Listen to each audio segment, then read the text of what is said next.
Life is precious. But for some, life can't continue without the generosity of others. Hello. Without the blood and blood products, I wouldn't be alive. It takes hope, We just broke down into tears. We didn't really want to let each other go. courage, Oh my God, this is really happening for him. So you get really scared because, you know, they might not survive. and the whole community. They tell me I have saved the lives of 2.4 million babies. People that donate blood, they're superheroes. Feels good doing it, really. I survived. I can breathe. It makes our job so rewarding that you can see what the blood and the blood products can do for someone. I'm so grateful to be healthy that I squish as much as I can into every day. We go behind the scenes with Australian Red Cross Lifeblood to share the heartwarming stories of giving life.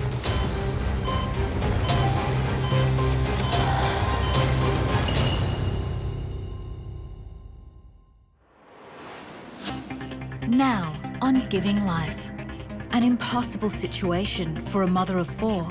If we left the baby in too long, we'd lose me. But if we didn't leave it in long enough, we'd lose my baby. Actress Chloe Bayliss shares her extraordinary story. You can't tell me that I'm never going to dance again. And the Lifeblood milkshake makers making a difference. Every week we ask the donors who's the best. It's usually me. Oh, excuse me. This one. Let's see how they sit. After having 3 children, Nathan and Rachel Taufer decided they wanted a 4th to complete their family. Little did they know, it would be a bittersweet journey. Nathan and I found out that we were expecting our 4th baby in September of 2015. We were really excited. We knew that this would be our last baby because we'd planned on 4. The week after we found out, we saw our obstetrician and he did a scan and confirmed that we were pregnant and that everything looked great and we'd see him in a couple more weeks. At 7 weeks gestation, I was home with Bethany, Amelia and Patrick. I needed to go to the bathroom, so I went, and when I looked down, I realised I was having a really big bleed.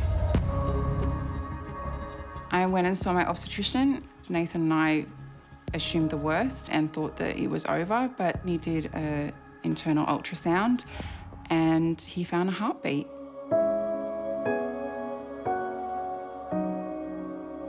Then our obstetrician said, we need to find out why you're bleeding.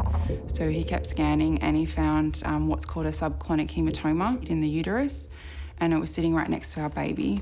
So it then became a threatened pregnancy, and our obstetrician said I needed to go onto strict bed rest at home, and hopefully our baby would outgrow the hematoma.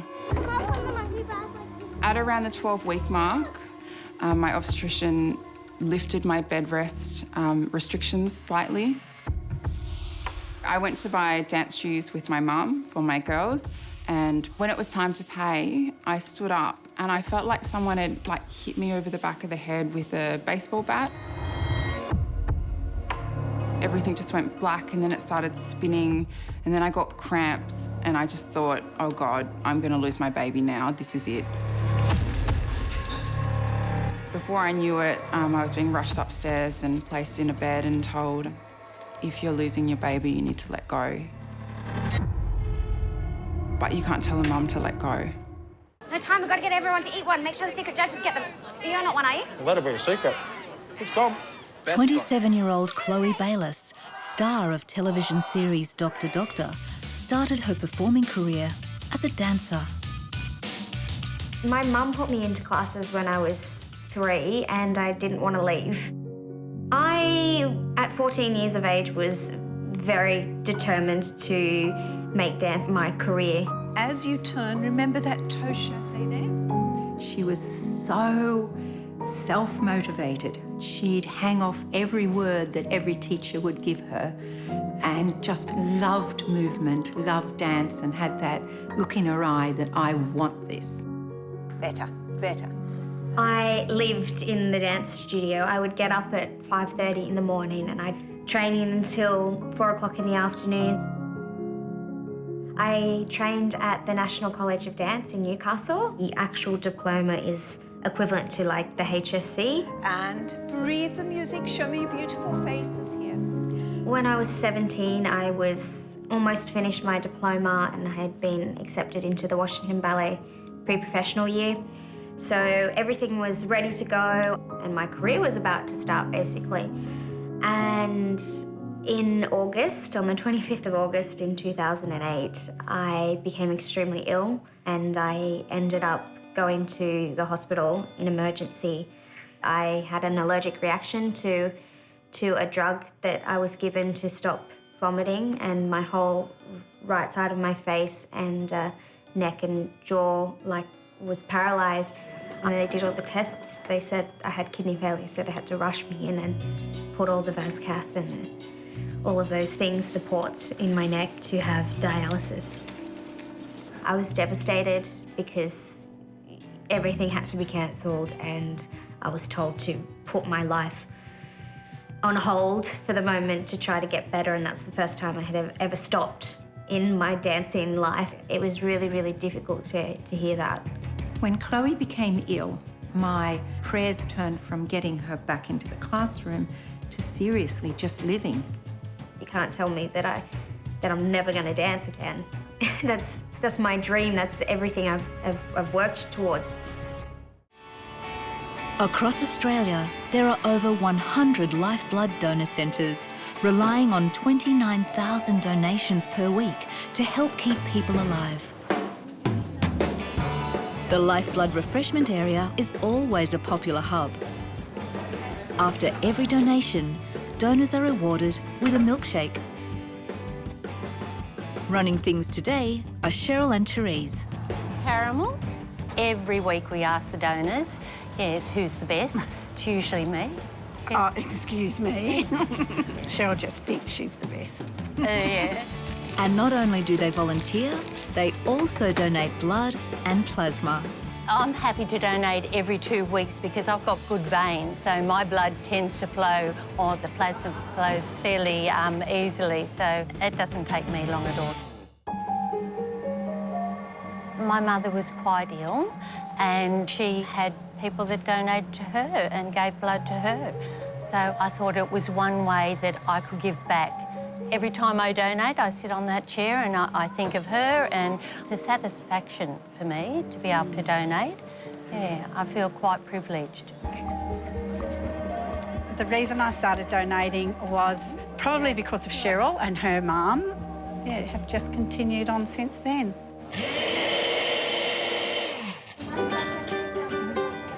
And the ladies have turned milkshake making into a fine art. The milkshakes are the favourites here, and we don't only just do like the plain flavours, we do combinations of. There's one called the Mars bar, which is caramel and chocolate, and you know, they can have malt or they can have lactose-free, and we try to cater for everybody. We appreciate everyone that comes in because their blood and their plasma, it saves lives. It's been a traumatic pregnancy for mum of 3, Rachel Taufer. She's been diagnosed with a subchorionic hematoma, which is a pooling of blood between the membrane around the baby and the uterine wall. She has just had a second massive bleed. I thought there must be something wrong with my baby, but again, there was a tiny heartbeat. After the big bleed at around 12 weeks, I was back on bed rest at home. And on the day of the 19-week scan, I started to bleed a little bit heavier. And I called up and they agreed to see us sooner. But when he started to scan, all we could see was like this crisscross pattern across my uterus. And I started to panic because I couldn't see our baby. The look on his face, we just knew something was wrong. I cried so much that he had to stop scanning. But with everything turning so sour, I wanted something positive to cling to. So I said, tell me the sex of my baby. And he did a quick scan up, said it's a girl, and then went back to scanning the placenta.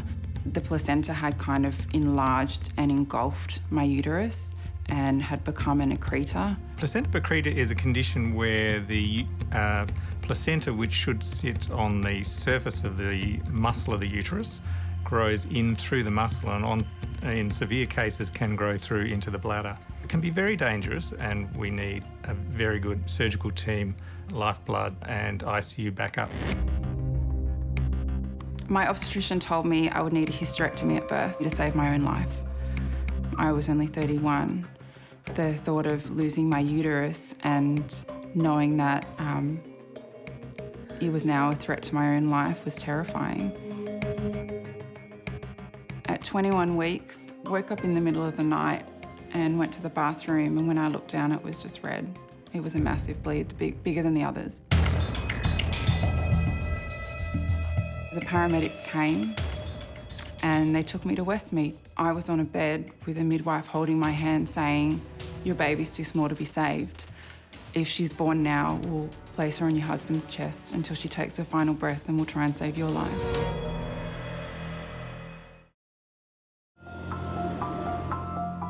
After 4 months of dialysis treatment, Chloe Baylis's dream of becoming a ballet dancer is all but over. When I finally tried to get out of bed, they had to push me around in a wheelchair because I had no muscles, everything was gone. I was 34 kilos. By my third admission into hospital, the doctors were saying that I really have to think about the possibility of having a kidney transplant. But I was lucky in that after 4 or 5 months, my kidneys opened up just a little bit, which is extremely rare for them to kick back into gear again, and I was able to come off dialysis. Chloe's luck is short-lived. Initially, they diagnosed me with kidney disease and then this blood disease called thrombotic thrombocytopenic purpura-hemolytic uremic syndrome, or TTP-HUS, which 4 in a million people get. And it was my blood kind of destroying itself and clotting, and I required blood transfusions and plasma donations, and I was at the hospital 3 times a week with 12 bags a week for 2 years. That's the gift of life from over 1,000 donors. But they still didn't have answers for why all of this was happening because things didn't quite match up. My muscles and my joints were still incredibly sore, and they had to give me a lot of drugs to try and deal with that. Initially, they thought it was an infection, but that wasn't the case.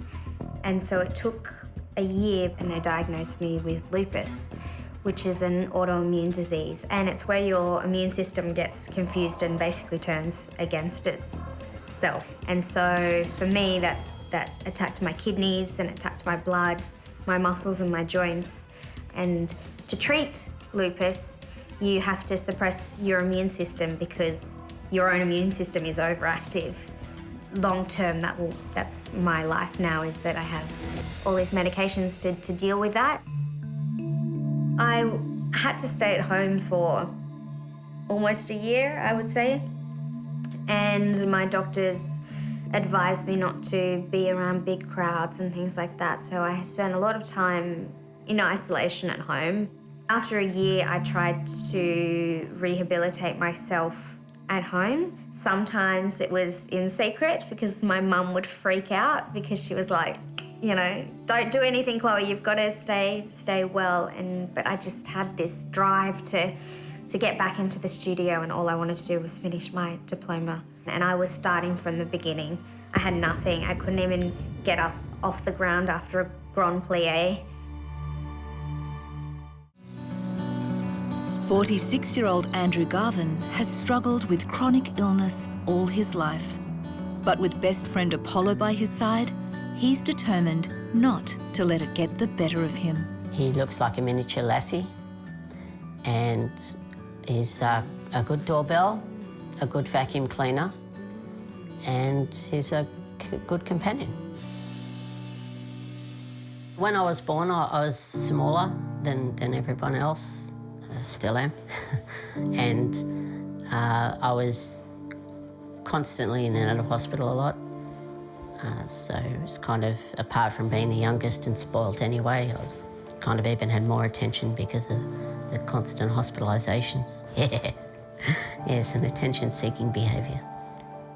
I have about 2% of vision. I'm legally blind. When I was 7, I was diagnosed with hypogammaglobulinemia anemia, which is an immune deficiency.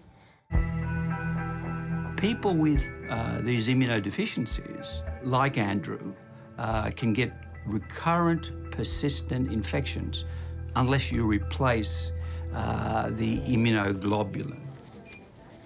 Andrew receives a product called immunoglobulin, which is a human-derived donation product. It's part of the plasma, and it helps to boost your immunity. And it's a life-saving product. Donating blood is helping people out there live with chronic conditions, and it's enabling them to sustain a quality of life in the community, saving them from being stuck in a hospital bed. Holly. I really appreciate people who do donate blood because without their donations, I would not be able to do what I do and have the quality of life that I have. Holly, come here. Come here, look. After her third hemorrhage, Rachel Taufer is now in Sydney's Westmead Hospital, but her baby is only 22 weeks gestation. Every night, Nathan came in and he'd shower me, he'd dress me, he'd put me back in bed. It's an agonising wait for the couple. In New South Wales, a baby isn't considered viable until 24 weeks, and I'd been tallying the days. Unbeknownst to us, the placenta was actually now growing through my uterus, seeking out a larger blood supply. It was looking to attach to whatever surrounding organs it could. So the pregnancy was very much on a knife's edge the whole time. If we left the baby in too long, we'd lose me. But if we didn't leave it in long enough, we'd lose my baby. Then, on October 25th, there's good news. At 25 weeks, my baby had her first good trace on the CTG monitor. One of the midwives said, this baby's for resuscitation. The doctors would try to save her. On the Sunday, I had really bad backache, and the trace was put on and revealed that I was in labour. I was in incredible pain. And then I heard one of the doctors call out, she's septic. And very quickly my bed went into motion and they were pushing us down towards the theatre. I looked up to Nathan and I said, I love you. Promise you'll tell my kids I love them every day. I thought it might have been easier to not wake up, because if I did wake up, I could wake up to the worst news of my life, that she hadn't made it. While being treated for kidney failure and lupus, tenacious Chloe Bayliss takes charge of her life. So I was still sick because I was having treatment, but I wanted to dance. When Chloe first started back in training, there was many challenges, not just that she had to wear the permacath to class. So I'd wear leotards that would try to cover it up and everything. Her muscles had wasted. And with her determination, little by little, every muscle re-strengthened. I eventually finished my Diploma of Dance and Performance. In 2010, when my permacaths all came out, I was accepted into a pre-professional school in Connecticut in USA, and I desperately wanted to go. I just had to go because this was my one chance to do what I was trying to do 2 years prior. Stepping out onto the stage for that first night was amazing. I just never thought I would be able to get back there and to be there on stage doing what I love after everything I had been through. And it was all my dreams come true, really. So I'm in remission for the blood disease, and with the lupus, it's never going to go away. You just control it. I'm just so incredibly grateful to Lifeblood and all the donors that donate, because I wouldn't be here today if it wasn't for them. It's wonderful. Thank you for saving my life. 31-year-old Rachel Taufer has gone into labour at 25 weeks. She and her baby are both fighting for their lives. My next memory is waking up in ICU, and I remember trying to touch my belly and thinking, it's empty. I was drifting in and out of sleep or consciousness, but at one stage I remember opening my eyes and seeing a blurry blue figure off to the right. I realised it was my obstetrician, and he said to me, "You're lucky to be alive. We thought we'd lost you." And then he said, "Rachel, I've seen your baby. She's beautiful." About a week after Estelle was born, my husband took me in a wheelchair to see her in NICU. When they lifted the covers, I could see these tiny little legs and they were kicking out, and those were the movements that I felt when she was inside me. The nurses opened a portal and I put my hand through and she grabbed onto my finger. It was just beautiful. But the moment she hit my chest, it was just euphoric.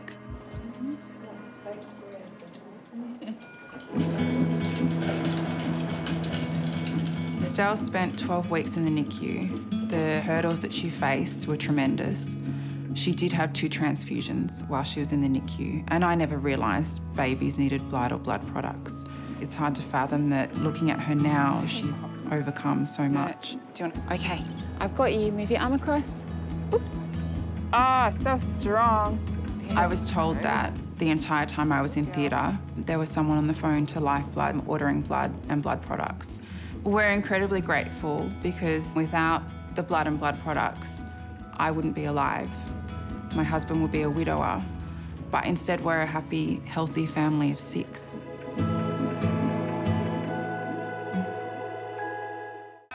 Next time on Giving Life. An afternoon stroll changes 2 lives forever.